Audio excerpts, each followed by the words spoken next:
Thanks to advance technology of microscopic repair.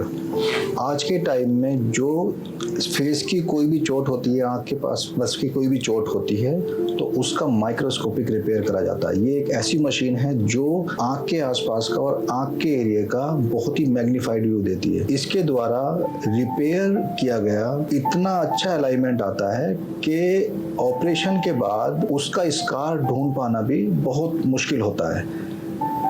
तो इसलिए आज के टेक्नोलॉजी के युग में माइक्रोस्कोप मशीन द्वारा की गई रिपेयर की ब्यूटी आप इस फोटोग्राफ में बहुत ही क्लियरली देख सकते हैं।